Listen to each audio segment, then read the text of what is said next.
Hi everyone, hope you all are doing great. This is Ashutosh Pandey from Prodigy IS. We all want to become IS, right? We also wanted to become IS, but there has been a very complex process behind it, but it is not tough process, to be very honest. Why it is complex? Because at the age of 2021, when we start giving the exam, we are not that trained for this matured competitive world. We are mostly trained for working or studying in a closed environment, university, college, from home to university or to a particular college, IIT, universities, BA honors, BCom, BSc, MSc, whatever you say, irrespective of the course and the place where you're studying it. But we are more trained for a protective environment, a captive environment of study and probably evaluation. Now, suddenly, when we pass out, or suddenly when we enter into this competitive world, we come into from small lakes and ponds, we come into an ocean. Right? Suddenly, there is a culture shock, right? One. Secondly, there is a demographic shock. You don't, obviously, you could not comprehend that from few thousand students or few hundred students or maybe 50 students in my class, I'm now seeing a competition, a classroom, right, which is beyond walls, a classroom, a competitive world which does not have any boundaries. And there are lakhs and lakhs of people scattered throughout the territory of India and even beyond that. Now, that creates the first cultural shock. Second, the demographic shock. The third, the attitudinal shock. Because we have been trained to evaluate ourselves in a limited environment through limited people, some teachers or parents or neighbors, and likewise, right? Suddenly we find that there is a huge mass of people, there is a huge crowd, there is a huge line of evaluators who are going to, evaluate exactly whatever I'm doing.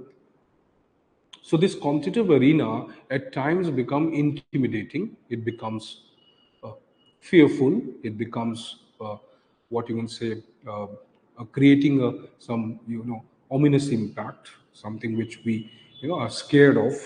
So that one thing you need to understand before you start preparing for civil services, or for that matter, any competitive exams.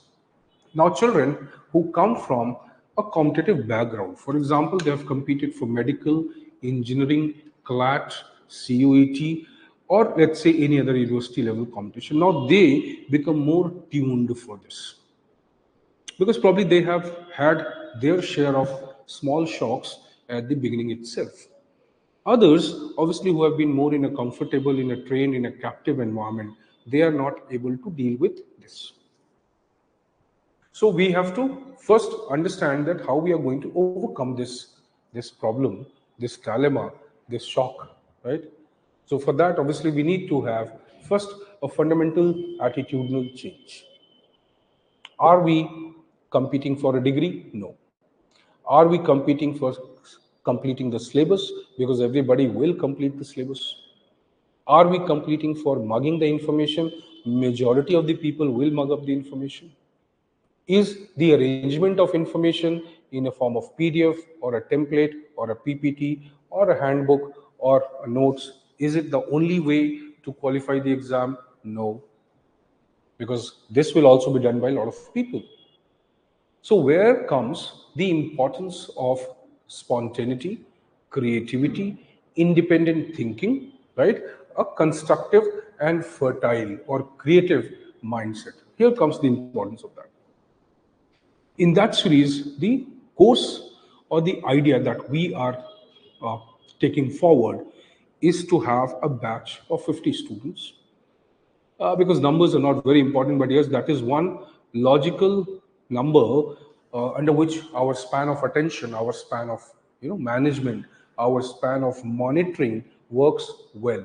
It works at the optimum level. Anything beyond that would be very difficult, right? It would be quite challenging. Obviously, anything lesser than that would be useless, inefficient, because we need that competitive environment also. We need that diversity of representation in the class itself. the way people can interact with each other, right? They can question each other, they can discuss with each other, they can in fact criticize each other. So the idea is that how this program is typically different from the other run-of-the-mill or usual or stereotypical foundation programs. Because here we are focusing on first the building blocks. When we say building blocks, I'm not using fancy terms, I'm simplifying it by saying that we try to nurture you, right, in a particular way. We want you to start with zero, negative in fact, right, where you are free first to come up with useless curiosities, useless questions, things which probably you might feel are much below the standard of the UPSC preparation, right? That doesn't matter. That is where we need to start. We need to start somewhere below the foundation. We need to start somewhere below that ground. And only then we'll understand or realize the importance of why we need to transform from here to here. So building that foundation requires time, it requires nurturing, it requires a lot of effort by the system, by the team, by the people. And it also requires a lot of qualitative ability. I would not just say specialization. Specialization becomes a narrow term. It talks mostly about the skill and the technical knowledge. But what is needed here is psychological, emotional, academic, intellectual, functional knowledge. How students, aspirants think, how can we maneuver their thinking, how do we divert their thinking to a particular level. Once that process is initiated, once that starts, and it is done through multiple modes: discussion, debates, answer writing, curiosity, uh, criticism, uh, spontaneous discussions, creative solutions to problems, thinking of different ways, right? For example, if I simply ask you that what is it that drives you towards UPSC? So most of you will say power, privilege, money, social service, public interest, but think differently. Why do you want to use all these overused terms always? Why do you want to do it? Right? It may be something which defines you. It may be something which makes you accept yourself worthy of something. It may be something which may be driven by internal desire since childhood to excel, to be perfect. Probably you could not get rank 1, rank 5, or 1 to 10 in the classroom. But yes, this is your opportunity to overcome, undo that. Right? A person working as a railway coolie qualifies civil services. But it's not, I'm glamorizing it, right? But a person coming from Harvard gives UPSC, qualifies it. You see how this is a leveling force. UPSC is a leveling force. It's a leveling idea. It brings people at level. People who have traditionally probably been isolated or ignored at the level of institutions, degrees, academic qualifications, they get this opportunity to beat the best of the best. And why they get this opportunity? Because this is the ecosystem where it is nurtured right from your 10th, 12th, or your education system. This ecosystem is not developed. You're forced to write an exam in a particular way. You're forced to, get a particular number of marks. You're forced to compete with certain people who are around you. That's a very limited criteria. But here, you go beyond that criteria. You not only feel privileged, but you also feel you feel something, what you can say, an opportunistic about getting this ecosystem, getting this domain where you can work. So you feel happy about it. You feel creative. Right? And that is where the peak of your academic or intellectual activity starts. So we are a class neutral. I would say class neutral in the sense that we are going to handpick students, obviously, based on interview, not their academic degree, not their IITN status, not their this and this and this, right? But we'll be doing it keeping certain benchmarks. So this batch, admissions to this batch is only by personal interview. Irrespective of your academic background, doesn't matter. Obviously, this is for English medium, not for Hindi medium. So in that process, in this series, right, I will be starting with discussing on knowing the syllabus, knowing the domain of the exam that you're going to appear for, helping you understand brick by brick, right, cell by cell, micro level by micro level, minute by minute, understanding of each and every dimension of the syllabus that is there in paper 1, 2, 3, 4. I would be dealing with paper 2 and paper 4, except the IR part in paper 2. So polity, governance, social justice, and paper 4, ethics. And maybe a part of the Indian society, because social justice and Indian society is interconnected. Other areas will be dealt by other experts who also have huge experience. Right? They themselves have been part of this process. So I would like to just say that, see, when we generally use the word where there is a will, there is a way. But I believe if there is willingness, there is highway. It's not just the way. So anybody with willingness, with having that kind of happiness, with that kind of feel good factor about doing this preparation, can qualify the exam. But they have to be nurtured in a particular format. You have to break the stereotypes. You have to come out of the mental blockades that you have. You have to become more agile. You have to think beyond the boundaries. You should be willing and ready to work, to that extent where it is needed. I'm not just in hard work, but in terms of understanding, in terms of thinking, in terms of visualization, and that is where this program becomes unique. It only does not give you the means and the content and the facts and the information. It gives you the visualization to qualify the exam. So in this series, very briefly, for 5-10 minutes, I'll talk about the GS paper 2 syllabus, which is there, right? Let me just see. Okay, yeah.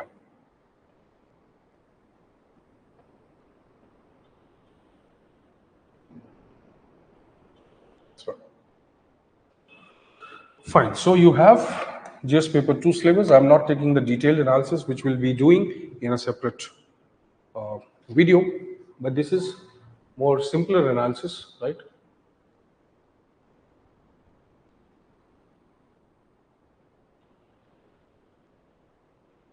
One second, please.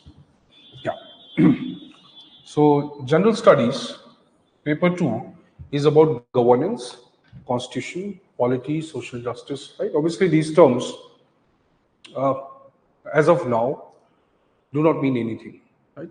When we start with any paper, we just need to first look at what is the core, what is the basic idea of that paper. What is the basic idea behind this paper is to know how and by whom you are governed. How and by whom you are governed. Why you are governed, first of all. So this paper will help you very interestingly understand you that why in a society where you are living, why things happen in a particular way. As simple as that. Why this society functions in a particular way and how this happens. Who contribute to this entire thing? Who makes roads for us? Who makes bridges for us? Who manages the traffic for us? Who thinks or who decides that this is what we'll do from tomorrow by making a law? Who helps us understand, or who are the people who are involved in helping us understand what India is going to do in the next 20 years? What organizations and systems are working continuously so that this society moves in a direction of development? What exactly is the society in which we are living? Who are the people, who are the systems, right? Who are the, uh, powerful people or people with technically the power who can influence things in our society. Who are the people who can make changes to our lives and how they are going to do it. So basically, a political framework, a political system is where how we try to understand how power works, how power is used by whom, what for what purpose, and obviously use on whom. When there is power, it will be used by one over the other, not in a negative sense. So this paper 2 GS is about that idea, and that we call as polity, the political system, the power system, how it works. Constitution, obviously, any power system requires a framework to perform its functions. In your family, in your house, there is someone who defines after 9 p.m. you should not go out. After 10 p.m. you will not be allowed to enter into the house. This is how you must respect your relatives. This is what you must do when you are told to do. If not, then something will happen. So, how this power system works? That is the constitution. So, constitution is a framework under which this political power system works. And it helps us understand the entire nitty and gritty, the entire complications of this entire process. So, polity, constitution, and governance. See, when the power works under a framework, constitution. So, when the power system, that is political system, works in a framework, that is constitution, and how or what consequences happen, how this working happens, how this working is conducted, and what consequences are created out of that, that is governance. So, governance can be called as power in action, the play or the action of the power. For whom? For the society. Right? And society obviously is the people, the population, for which it is being done, how it is being done, whether people like it or not, whether people find it to be acceptable or not. Many people are questioning the ways the government is functioning today. Many people have questioned the ways the governments have functioned in the past. So you see this idea, how government is functioning, whether this functioning is good or bad, whether it is ethical or moral, whether it is acceptable or not, whether it follows the basic premise and the principles of morality, ethics, this, and many other parameters. That is the idea of good governance, ethical governance, right? Or the manner in which it is being done. Obviously, today we are saying that we are the society, we are the ones on whom this power is exercised. But are we the ones who are isolated from this process? Are we the ones isolated from this game? No. We are also part of the game now. And that is where the idea of good governance, community-based governance, right? Or public participation, participatory democracy, transparency, accountability, all these themes come. Where do they come? When we say that you are not the ones who are going to play the game alone, we will also play with you, because even if we are the ones on whom you exercise power, we will also be the one who will exercise power with you. We will somewhere not only govern or will not accept being governed by you, but we'll also somewhere contribute to this governing, right? And somewhere we'll promote the idea of self-governance. That is where the magic of good governance comes. That is where the need for technology comes. That is where the need for social media, this interface, whatever we are talking with or through which that comes into picture, right? So this paper is very interesting in that part. We will do a detailed discussion of that, bit by bit, I said, right? Micro by micro, cellular by cellular. Every aspect we'll try to explore. Once you have that understanding, that description of this particular paper, right, you'll see the things become so easy for you. And obviously, we'll discuss what sources and references can be used. But without building this those references and sources would be futile, would be useless for us. So thank you, all of you. Keep learning. And obviously, I don't need to emphasize it. I don't do it normally, right? But yes, do watch our videos, subscribe to the YouTube, and obviously give your suggestions and views. Watch a lot of videos and content that we have on the app, and obviously you'll start getting some insight into this preparation. Fine. So all those people who are the B aspirants, who are the aspiring to be, who would be, right, or in the making, right, kindly connect to us, talk to us. We'll help you understand, untangle a lot of ideas that you might be having, a lot of issues that you might be facing, right? There's no need for developing narratives, glamorizing the process. Simplify it, follow it, do it. Thank you so much for listening. All the best to you.